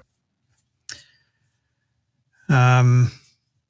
No significant correlation between time post-vaccination and infectious viral shedding in the extent of time that they had here. So that's Delta. So then they move on to Omicron. Compared again, RNA and infectious viral loads. They only have 18 patients here, so it's limited, but it's what they had. In the nasopharyngeal swab, 18 Omicron, 17 Delta infected patients. Comparable genome copies in vaccinated patients. Modestly lower infectious viral titers in Omicron infected patients in comparison to Delta, but the difference was not statistically significant. So Omicron doesn't seem to be reproducing better than Delta, which is consistent with the previous paper, right? I believe. Right. Yes. Similar thing with just RNA levels. All right, so those are the data. And the first study in which they quantify infectious viruses in patients, significant reduction in vaccinated patients, no difference between Delta and Omicron in vaccinated people who were infected with either Delta or Omicron. So they go on to review all this and again, emphasize that RNA levels is not a good measure of infectious virus shedding. It poorly correlates. And they say that you can't just do plus or minus, you have to quantify because that is important for forward transmission. Let's see, there are a few things I wanted to point out here. The other studies found either no difference in RNA between Delta and pre-VOC or more than 1,000-fold higher Delta for Delta, documenting the difficulty of comparing RNA virus loads of variants during phases of the epidemic, especially when not taking additional information such as days post-symptom onset into account.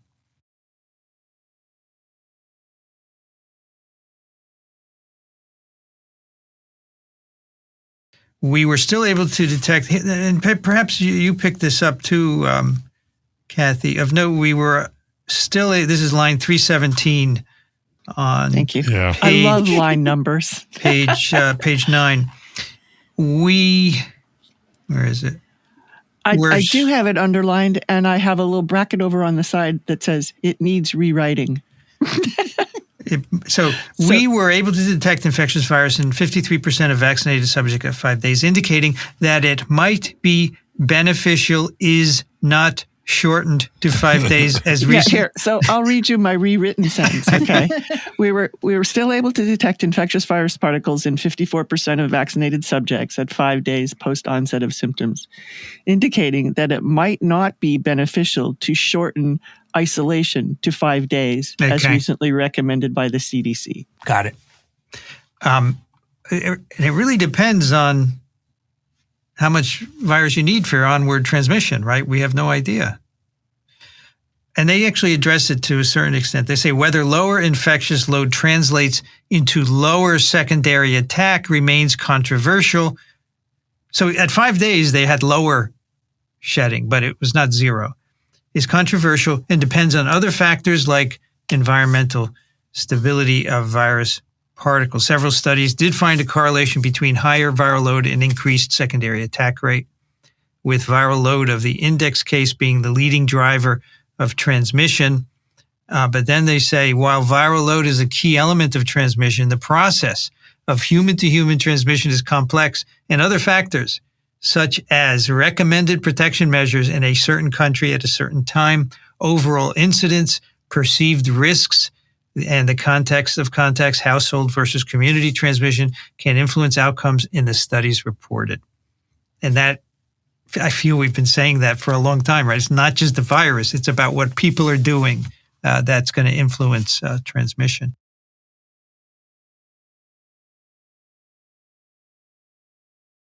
So then they say, we don't know why the contribution of viral load to the high transmissibility of Omicron is not known. Neither is the mechanism behind higher transmissibility. And the previous paper would suggest it's immune evasion, right? But they do say that the higher transmissibility in Omicron doesn't seem to be related to shedding of increased number of infectious viral particles. You're right, because it's immune evasion, right? I just love the way these two papers kind of go together. They mesh really well. Okay, so strong evidence for higher infectiousness of Delta, as well as a significantly lower infectiousness and a faster clearance of infectious virus in vaccinated individual. So the higher virus shed in Delta infected people may be part of the explanation for its fitness, its greater fitness. In the last sentence, quantifying viral loads can give better insights into viral shedding kinetics in acute infection. Anyway, I thought that was, I agree with the caveats. They should be fixed, and hopefully they will. I know one of the authors, Laurent Kaiser. I've met him several times. He usually works on respiratory viruses, rhinoviruses, and so forth. So I'm going to email him and say, you should listen to our analysis of I your just paper. went to MedArchive and posted a comment. Very good. Asking him to do my control. Oh, yeah. You should tell them also listen to TWiV 854. I will give them the timestamp, yes. You can list us in your materials and methods. Yeah, they need to buy a preposition for the figure 4 legend. So I think which episode is this? 854. Okay. Yeah. Good. Laurent is a fan, and he will listen. And I do think otherwise it's a really well done study. Yeah. And I think it's as we said, the paper's got great background and makes a lot of sense. So yeah. And when you were a few minutes ago, you were reading something, and I just got this big smile on my face, and Brienne laughed because she knew it was because you were reading exactly what I you had underlined. Yes. Text. Yeah. No, it just goes to show that we are using our basic virological understanding, which we all have many years experience with practically. And it's, we needed infectious virus, and it hasn't been done till now. And I'm just stunned, right? What do you think? Is it because it's a BSL-3 virus, or what's the reason? I think people just think PCR is the end all to everything. But Vincent, right? What about other cold viruses? I'm amazed that this data is not, superimposed on older rhinovirus infections of various sorts that are transmissible by droplet infection. I just don't. It seems like it should have been done. You want to know if similar studies have been done with, say, rhinovirus? I do. I want to know. I'm sure, and I'd have to go in the literature and look for them. If they have been, then why? It's even more prescient. Yes. So it's easy to do rhinovirus plaque assay. So the answer is, Dixon. Yes. What is the answer? People don't read things more than a year old anymore. It seems. Right. And especially 10 and 15 years old, they don't read it at all. Relegated. And I also think that a lot of people entering SARS-CoV-2 because of the pandemic have no appreciation for what's been done in virology before, isn't it? Not the people that are in the field who are just switching viruses, but many non-virologists have come in, and I just think they think, oh yeah, an RT-PCR is the way we measure virus. We don't need to do stinking plaque assay. When you ask this question, Vincent, I think of the fact that nobody does northern blots anymore. When in fact northern blots are so much more informative than something like RT-PCR in many cases. But it's old technology. People don't think about it. I said that in a recent. Actually, I said it about southern blots, and then I was corrected. People still do northerns. Sure, you can find papers. Yeah. Not enough. Not enough. Rich, they don't do them below the Mason-Dixon line because they're northern. Exactly right. So I would like to see the experiment that Dixon mentioned, not with rhinoviruses, but with the common cold coronaviruses. Yeah. Although I feel like I've heard, and I don't know because I don't have the experience on this front, that they might be harder to do plaque assays on, at least some of them, but I'm not really sure. I will go back and look into the literature. Yeah, I think that's a good point. I do wish that once this paper is published, that journalists would read it. It has a wonderful summary of the issues with PCR versus infectivity, but they're not. They're going to call people up and say, "What do you think of this paper?" Right? Natural. And that's not the way to do it. All right. Well, I'm right now. Will tell you that what I have learned from this paper is that it's definitely making its way onto my virology syllabus for this semester. So they can call me because I'll have read it quite a few times by the end of the semester. So here's the thing. I have to teach 2 sessions of an advanced microbiology course to graduate students next week. And so I said, I'm going to do COVID papers. And the question is, should I just use peer-reviewed publications, or do you think this one would be game? I think we could. Well, you learn a lot by figuring out what still needs to be done. Yeah. And so, there are a few controls that we've talked about that we'd like more information on this. And so you don't have to have a perfect paper to have a good discussion. I mean, it's a preprint, but we're qualified reviewers. Yeah. I think it's good for students to see what the issues might be and so forth. I agree. Yeah, I think it could be useful, in fact, because then the students can get an idea of what kind of things might they say as a reviewer and get a little experience on that front. Mm-hmm. But I just think the background is fabulous. It reviews everything. Right? And the referencing is amazing. They cover everything. Mm-hmm. It's a great resource. Okay, time for some picks. Dixon, what do you have? I almost said, who do you have? Another comedian. What do you have? Who do I have? That's right. For whom the bell tolls. I knew someone who did work in reproductive biology, and that was the name of one of her talks. She was a very, very competent laboratory researcher, and her husband came up with the title, For Whom the Bell Tolls. Okay, so I picked some pictures, a National Geographic favorite science photos, and they're remarkable. I mean, some of these pictures are, worth 1,000 words, and others are worth 10,000 words even. The photography that's submitted to the National Geographic is clearly a cut above almost any other publication in the public domain. And save for the Small World contest that we see each year, and maybe Nature Photographer of the Year or something like that. But for my go-to sources for graphics, I love National Geographic, and I just thought we'd enjoy seeing some of these. Yeah. These are awesome. Yeah. They let me see it. It wants me to sign in. Oh, no. What you did the same thing I did at first. Close that window. Okay.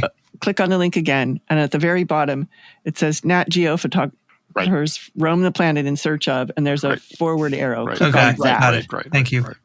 Yeah. Oh, lovely. Yeah. Yeah. The best animal photos. Exactly. Nice. Exactly. Yeah. Nice. Yeah. Thanks, Dixon. You're These welcome. are great. What has this manatee got in its mouth? I don't know. I wondered that too. Or it's not a manatee, it's something else, right? Some other manatee-like thing. Yeah. A manatee-like It's thing. a beluga. A beluga whale. Okay. Yeah, what's that? The disc. You see that, Dixon? Yeah, I'm not on Trying the to get pictures there. right now, so I can't honestly say, but All right. I looked at them all before.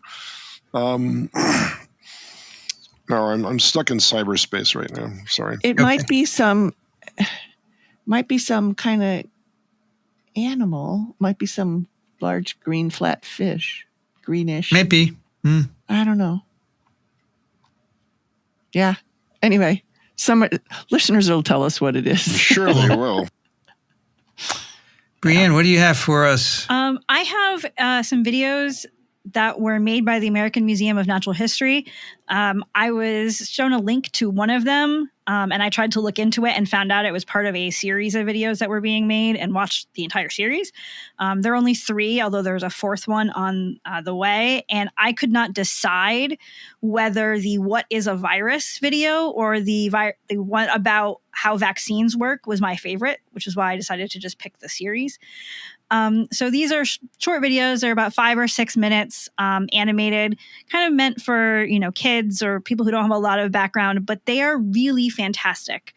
Kind of explaining both some details of sort of historical information as well as some of the scientific information about viruses. And I was really, really impressed by them and want to send them to quite a few people.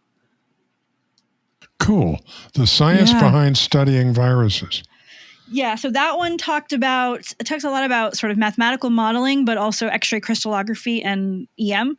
It kind of just talks about the techniques. It's got some history apparently here too. Yeah, the other that one has a little bit less history than the other 2, but I could even imagine almost wanting to start my virology class reminding my students about this "What is a virus" video. Cool. Yep. Yeah, I will look at these.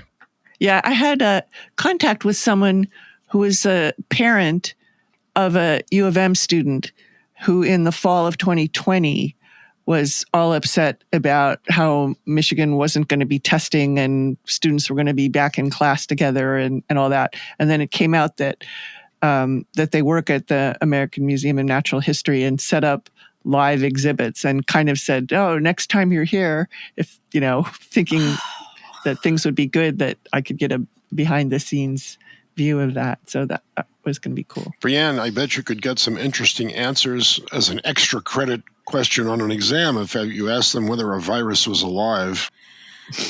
Perhaps I could, yes. Kathy, what do you have for us?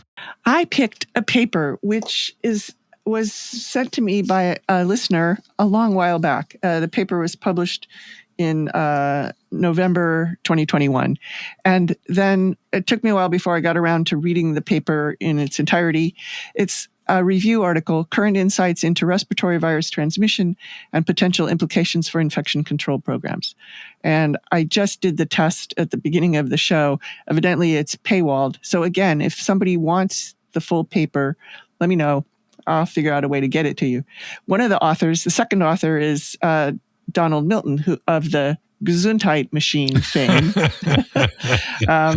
And it's a really nice review. And I just want to read a couple of highlights that talking about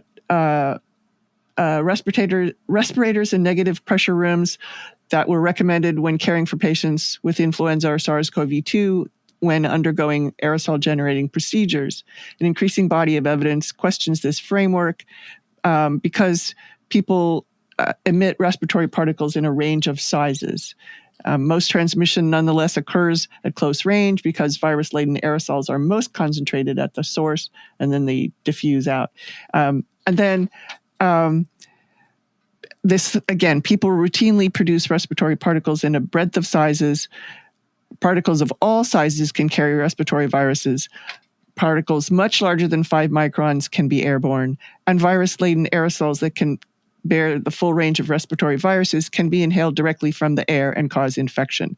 And so just kind of, there was that whole thing about this 5 micron cutoff and differences between aerosols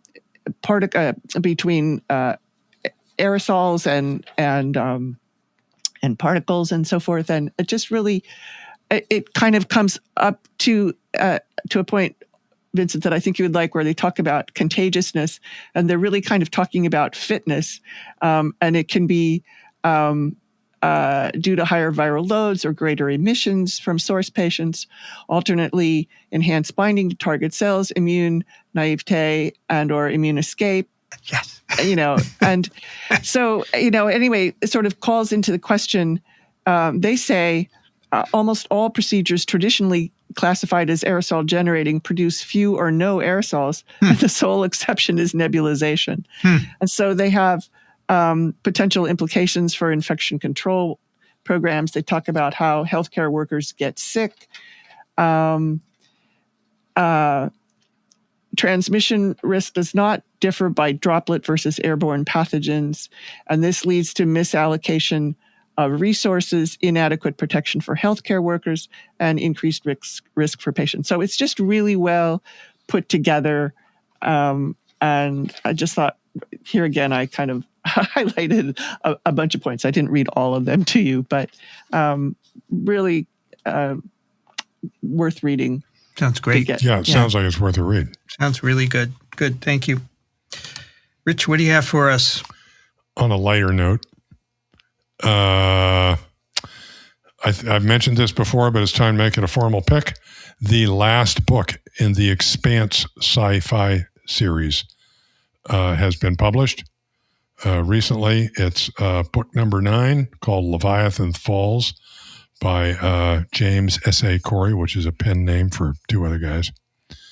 And it wraps up the series. And I won't say any more than that. Read it. For those of us who are a little further behind in the series, thumbs up or thumbs down? Thumbs up. Okay. This is such a big universe they've created and such a big story. It's hard to wrap it all up in a tidy package, and probably best to leave some questions unanswered. Put it that way. Sure. Okay. Is this what the Expanse series is based on? The Expanse TV series, yes, is based on this series of novels. They've had to make some changes, as is common in the series. And in the beginning in the TV series, it follows it pretty closely, but they aren't going to go all the way through all 9 novels. They're going to wrap it up short of the whole series, and they had to make some character changes because one of the main characters misbehaved and was dropped from the script. Great. All right, my pick is a painting called Ebola by David Molsky. It was painted in 1996, and I'm linking to an Instagram post, which is a photo of me and David with the painting here at the incubator. I had it installed. I purchased it and had it installed a few weeks ago by David. Gorgeous. And Dixon saw it yesterday, right? You like it? It's fabulous. Not just I liked it, I loved it. It's acrylic oil and ink on canvas. It is 87 inches by 65 inches. You can see the scale of it compared to the 2 of us.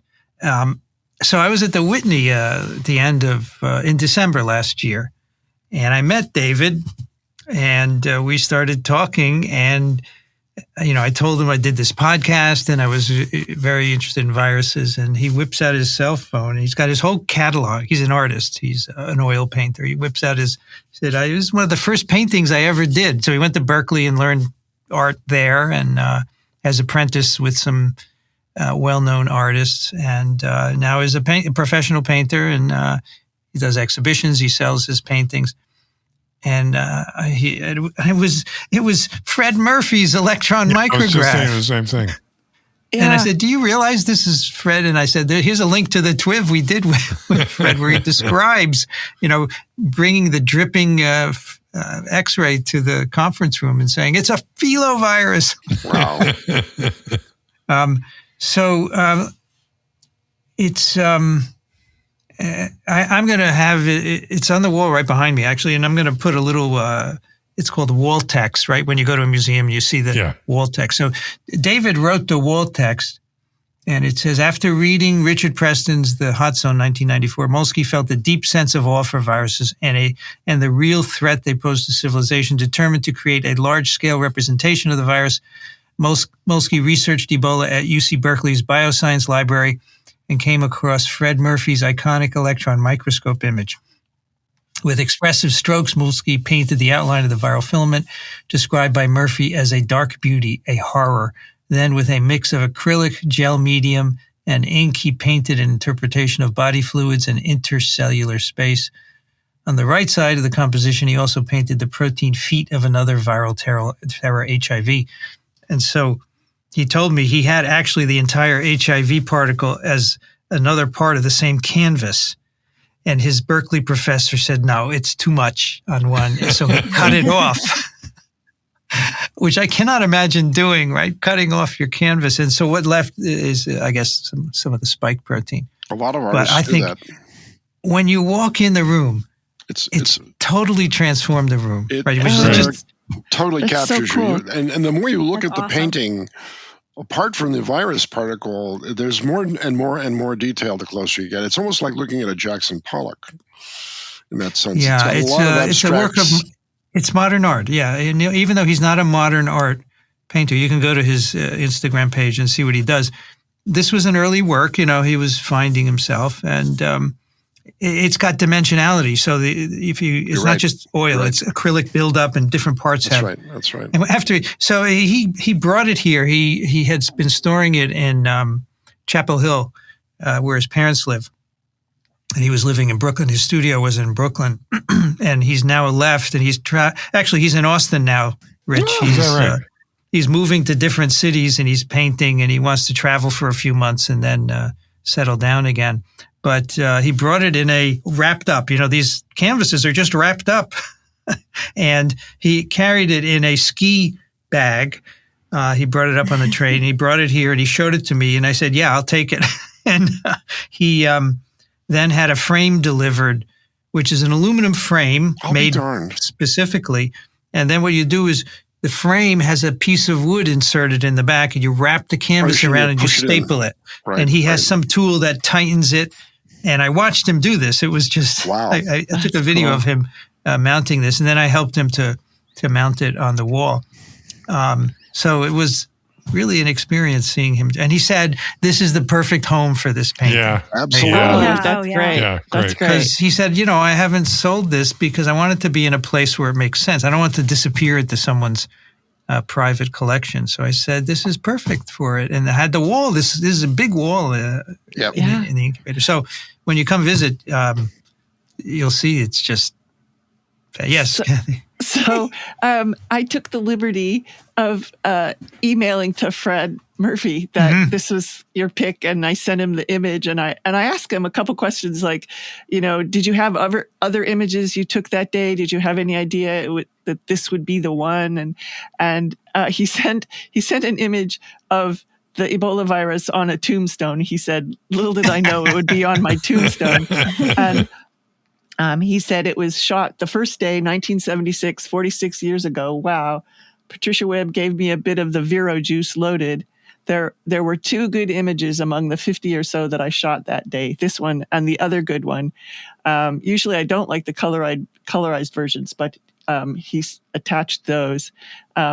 So then he says, in chatting later with Cynthia Goldsmith, the great EM person now at CDC, I realized that one difference between my images and a lot of others is that mine were of live virus, no fixation, which in many EM labs now would be required, a bit of glutaraldehyde or osmium vapors or such.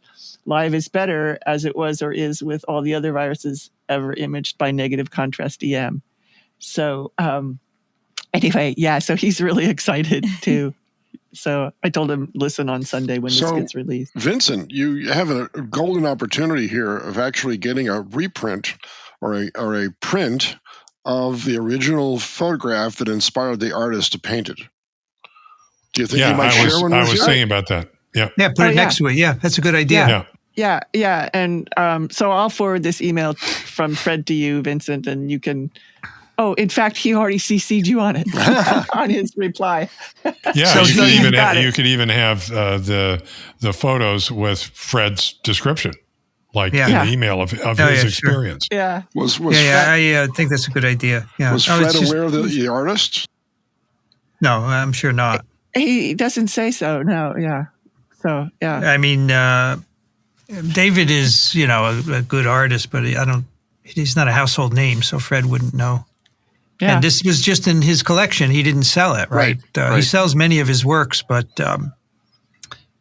he didn't sell this one. So I think it's the centerpiece of this studio. It's fabulous. It's really fabulous. Love it. I really love it. I loved the Instagram post, and now I love all of it having more backstory, even more. Yes. Yeah, Fred's story is great, and I'll link to his TWiV where he talks about it. He was so excited, to talk about that. But then he did say, he doesn't like the colorized versions. When I first saw this, I said, I don't know if Fred is going to like this. But it's David's interpretation, right? Yeah. One last comment. And I've never... Oh, sorry. I just wanted to say that one last comment. When I walked in the studio yesterday, and I've never seen that before, I said, "Oh, Ebola." And now that's a non-virus person saying, how iconic is this image that no one would ever mistake it for anything else. It's quite remarkable. Yeah, and the other one from that day, I've never seen before. But it does definitely look like a filovirus, but it's just a different shape. Sure. Yeah, it's cool. Cool stuff. Yeah. So David is going to come back in the next couple of weeks, and I'm going to sit down with him in front of the painting, and he's going to talk about it, right? And great. Oh, excellent! Do a short video interview and talk about what he was thinking, and I thought that would be fun. And it's also remarkable to see how far Vincent has come with regards to the meshing of science and art. Been a theme for a while. I've always liked science art. It has. Yeah. And I've Michelle Banks. I have a watercolor of hers here. Exactly. So there's another artist who sent me some of her prints. I think her last name is Black. What's her first name? I can't remember. I've always liked. Especially virus art. I remember going to an exhibit in Alexandria a number of years ago. Michelle Banks was exhibiting, and it's at that I bought one of her prints then. But at the same exhibit, Forrest McClure is a guy who built viruses from computer parts, really big ones, and he had an exhibit. Oh, I remember. And he had an adenovirus bigger than me on this exhibit. Yep. Where he used all computer parts to build it. It is just, and I corresponded with him for a while. He uses coils and CDs and capacitors and everything. Yeah. And, he had this beautiful adenovirus with the fibers and everything. It's he does his research. The only one he got wrong was HIV. Everybody makes the icosahedral because there is an artist who portrayed HIV as icosahedral at one point, and now everyone thinks that that's right, Anyway, Fred Murphy, thank you, and David Molsky, thank you, and boy, I really like it. It's so cool. Maybe next time I'll put up a camera in there and you can see it live. So David and I took this photo. We moved the table and we put the camera on a timer. And by the way, if you haven't noticed, Vincent is very house proud about the incubator. I'm having a good time here. I'm doing it. You are. I showed Dixon my vacuum cleaner yesterday. Oh, I was thrilled. Good. Absolutely. I have rugs. I got to keep the rugs clean, And That's so right. I bought a vacuum cleaner. I have a closet where I keep all the tools and the parts. And you need a cat. Yeah, right. The only thing you're missing is a Swiffer. It's my project, right? It's different, and as I told Dixon, I want to have help at some point, right? I do want to have help, but right now I just feel I come in and I do stuff that has to be done. But there's a lot to do, and it's getting there. I'm help happy. a cat.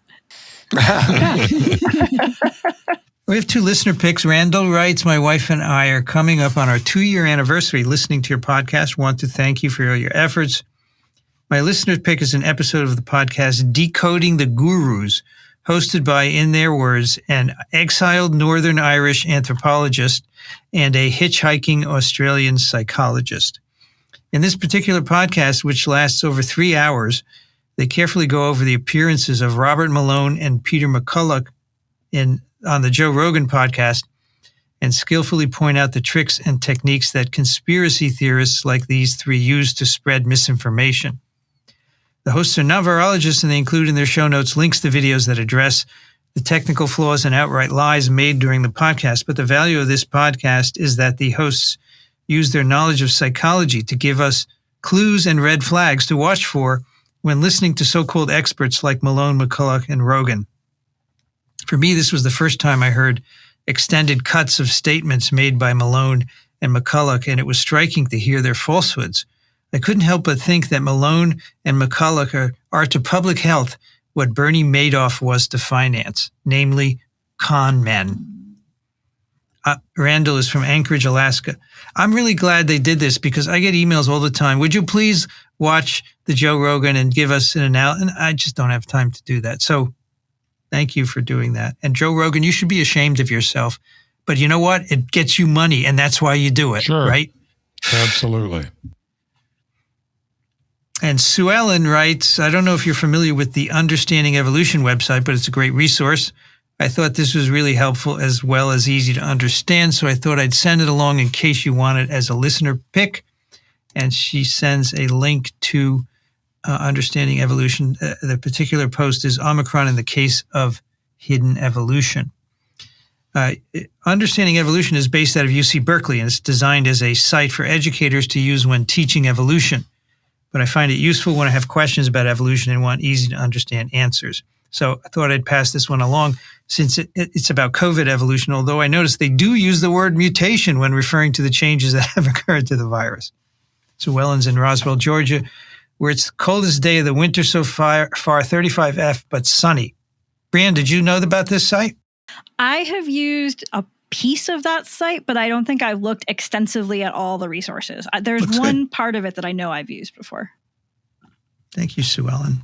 All right, that'll do it for TWiV 854. Microbe.tv is where you will find the show notes. Please send your questions and comments, twiv@microbe.tv. And for the rest of January, if you make a donation to Parasites Without Borders, they are a 501c3. Daniel Griffin will match your contribution and send it back to us, Microbe TV. And we, of course, are also a 501c3, so you can go to microbe.tv/contribute and contribute directly to us as well. Dixon DePalmier is at Racaniello.org, thelivingriver.org. Thank you, Dixon. You're very welcome. It's nice to see Kathy back on board. I hope you return, or I hope I can synchronize with you a little bit more. I'm just different days of the week often from you. Understood. Yeah. Brianne Barker's at Drew University, BioProf Barker on Twitter. Thanks, Brianne. Thanks. It was great to be here. Rich Condit, Emeritus Professor, University of Florida, Gainesville, currently in Austin, Texas. Thank you, Rich. Yep, always a good time. Get vaccinated. Kathy Spindler's at the University of Michigan in Ann Arbor. Thank you, Kathy. Thanks. This is a lot of fun. I'd like to thank the American Society for Virology and the American Society for Microbiology for their support of TWiV, and Ronald Jenkins for the music. You've been listening to This Week in Virology. Thanks for joining us. We'll be back next week. Another TWiV is viral.